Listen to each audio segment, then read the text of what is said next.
Pour ne rien manquer, abonnez-vous maintenant.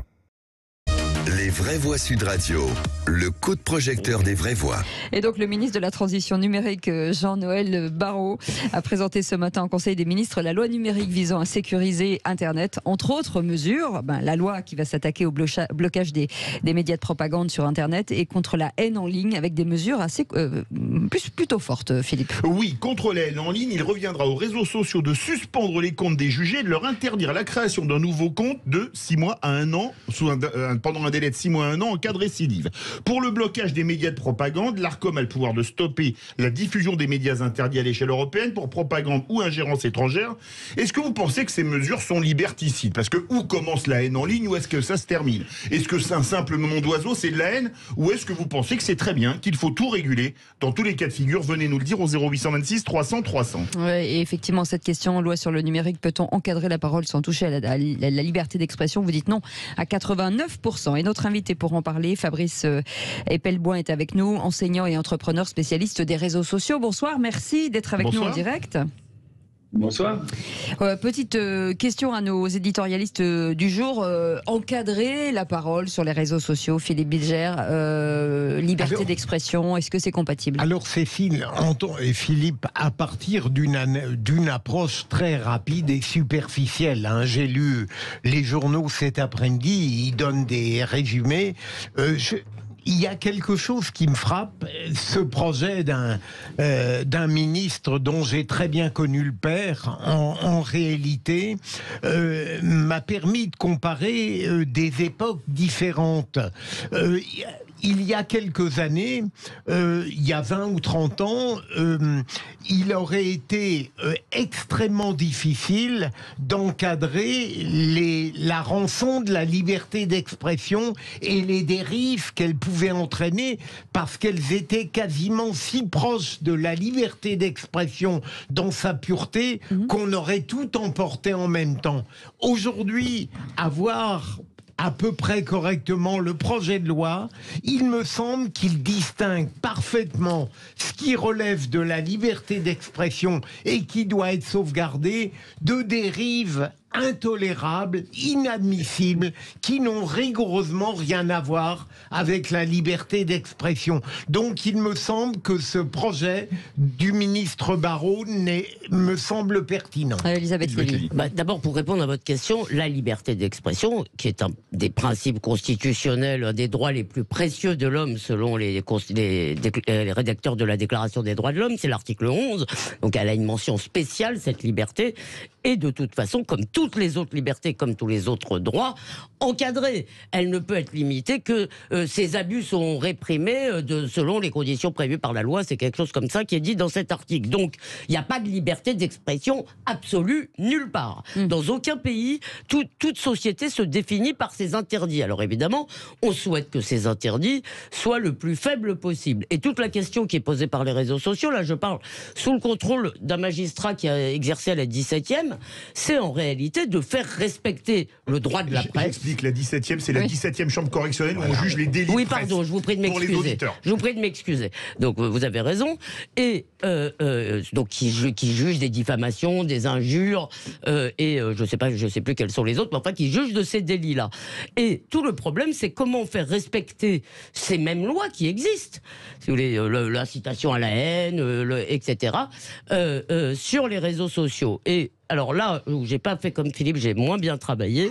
Il m'a semblé tout de même que ce projet péchait par une chose, mais peut-être commets-je une erreur, qui est de confier au réseau, c'est-à-dire à des entreprises privées qui n'ont strictement aucune légitimité, mais alors vraiment aucune, de leur confier, de faire cette police. Et là, on entre vraiment dans une chose, parce qu'on voit bien, par exemple, déjà qu'il y a quand même une nette tendance à censurer plutôt les propos de droite, ou même si qui peuvent être des propos tout à fait dérangeants, que des propos de gauche. Il y a par ailleurs une sorte de puritanisme. Vous savez bien que vous ne pouvez pas montrer un bout de sein en Amérique. Si vous mettez l'origine du monde, le tableau de Courbet sur vos réseaux sociaux, vous êtes bête. Donc, même pour parler du cancer du sein, c'est ça qui est important de dire. Donc, merci, oui, vous avez raison. Donc, moi, ce qui m'inquiète beaucoup, c'est pas qu'on cherche à réguler, ça c'est tout à fait légitime, c'est qu'on confie ça, non pas à nos juges, à nos institutions, mais à des privés.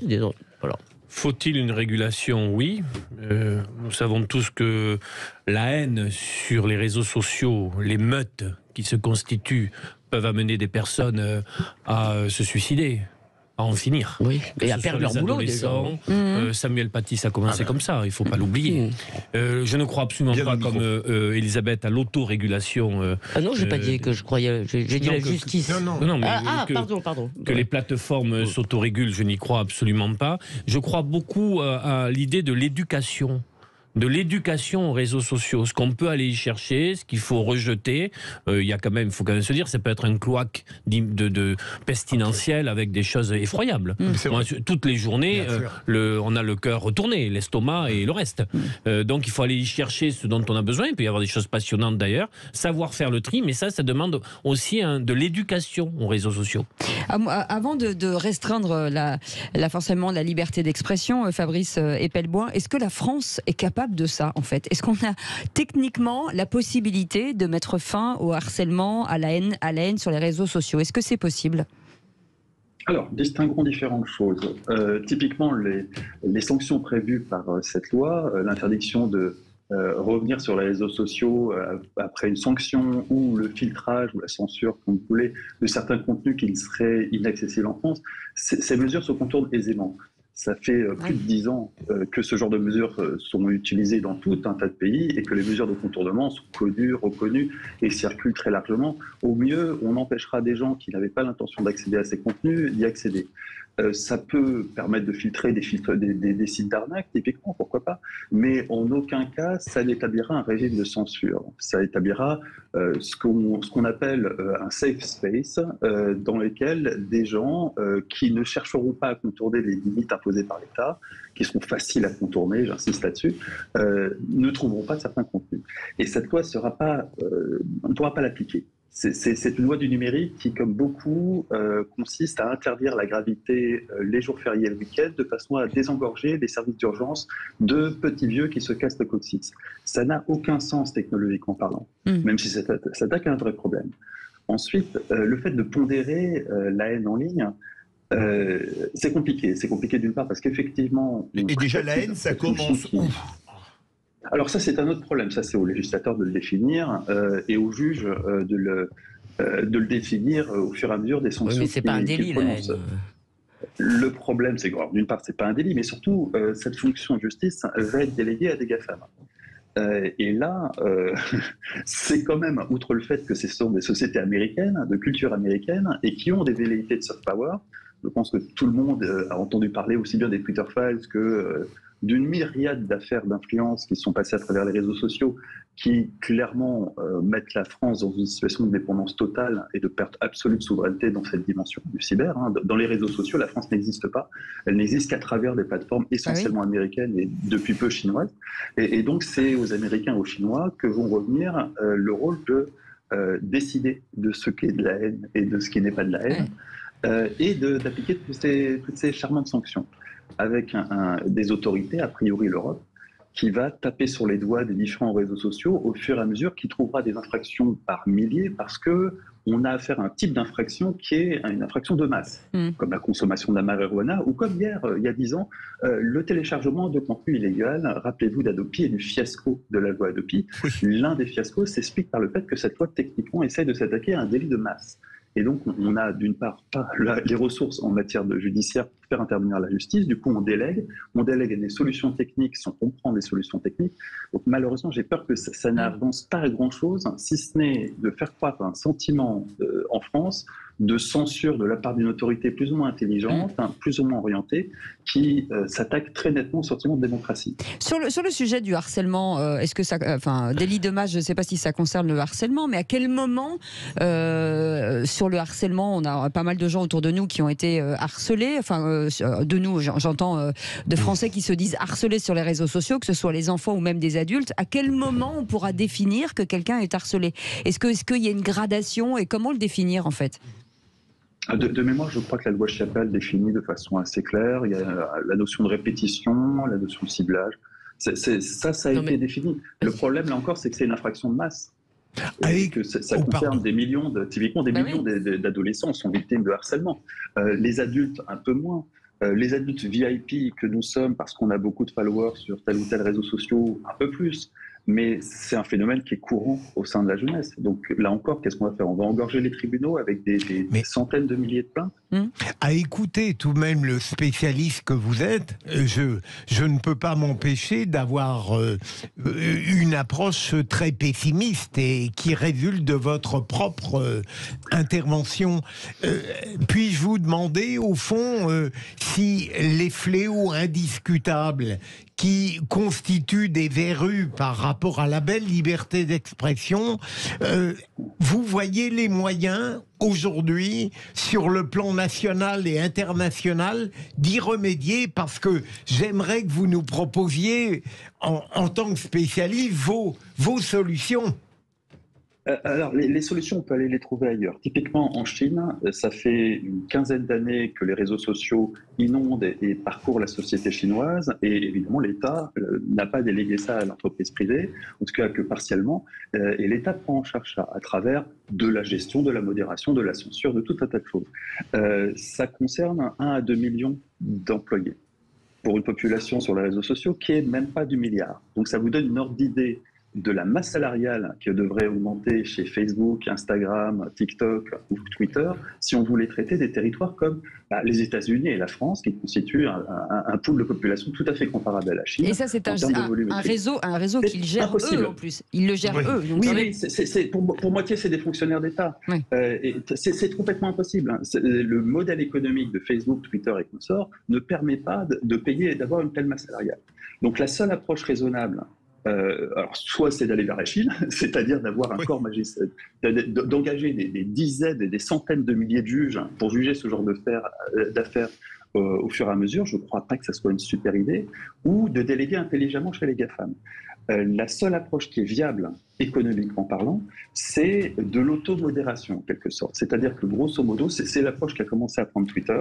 Ça consiste, si quelqu'un vous harcèle sur Twitter, à le bloquer, et le fait de le bloquer va diminuer sa visibilité. Donc, s'il ne harcèle que vous, ce n'est pas la solution universelle. Mais si c'est quelqu'un qui harcèle des dizaines de personnes, au final, sa visibilité va être tellement diminuée qu'il ne pourra plus harceler grand monde. Ouais. Non, mais c'est l'approche que prend Twitter, et ça lui évite de payer des salariés. Elisabeth Lévy. En fait, le problème qu'il y a aussi à la lâcheté de beaucoup de responsables, notamment d'entreprises ou d'universités, parce que, pourquoi ça pose un problème? Parce que quand vous avez une meute qui commence à se jeter sur X, Y ou Z en disant qu'il est méchant, qu'il a dit ci, qu'il a dit ça, qu'il a dit du mal d'un transgenre, et que là vous avez une meute qui se met... En général, qu'est-ce qui se passe? Vous avez derrière un employeur, une université, un média, qui s'empresse de lâcher la personne et de dire, ah bah non, mais nous on va pas... on sait que c'est pas vrai, mais on va quand même pas prendre... C'est très mauvais pour l'image. Alors, aux États-Unis, notamment, c'est très vrai aux États-Unis, mais ça arrive en France, où il y a une peine qui n'est prononcée par aucun tribunal, qui est maintenant la mort sociale.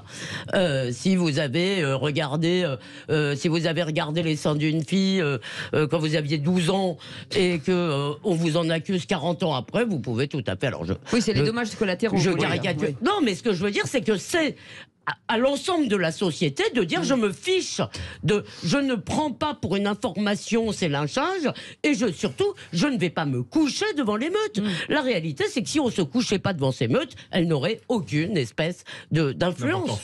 Damien, 0826 300 300, une réaction, Damien. Oui, tout à fait. On tourne beaucoup sur le phénomène justement des agressions, etc. Et on a déjà, alors oui, un système qui peut-être est limité. Je peux en parler un peu. J'ai mon petit, on est en ce moment en plein dedans sur une procédure pour ça.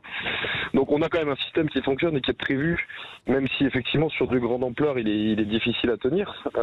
Donc il y a des améliorations. Pardon, Damien, un cas de harcèlement sur votre fils sur des réseaux sociaux. Ouais, tout à fait, ouais. Okay. Et justement, on est en plein dans les procédures. Donc on a quelque chose qui fonctionne, qui est là, qui est très efficace, qui est très répondant, qui est très bien pris en cadre. Il y a déjà quelque chose. Qu'on puisse l'améliorer, qu'on puisse l'apporter, bien évidemment, je l'entends. Mais maintenant, concernant ça, on parle beaucoup de ça, et c'est un propos intéressant, mais on parle beaucoup moins de quelque chose qui est plus inquiétant à mon sens dans cette loi, c'est sur la propagande. Qu'est-ce que ça veut dire? Qui est propagande? Qui en décide?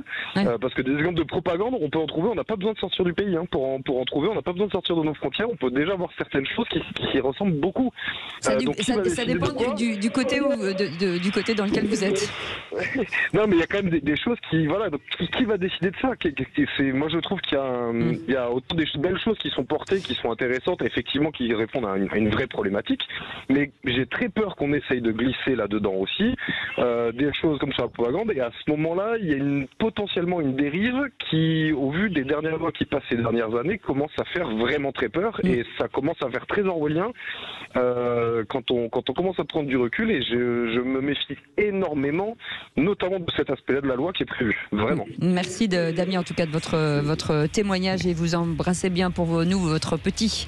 Oui. Merci beaucoup Fabrice Ebelboin d'avoir été avec nous. Merci à vous. Enseignant et entrepreneur spécialiste des réseaux sociaux, c'était très intéressant. Vous restez avec nous, on revient dans quelques instants avec une réaction d'un de nos auditeurs. Olivier des Yvelines sera avec nous. À tout de suite.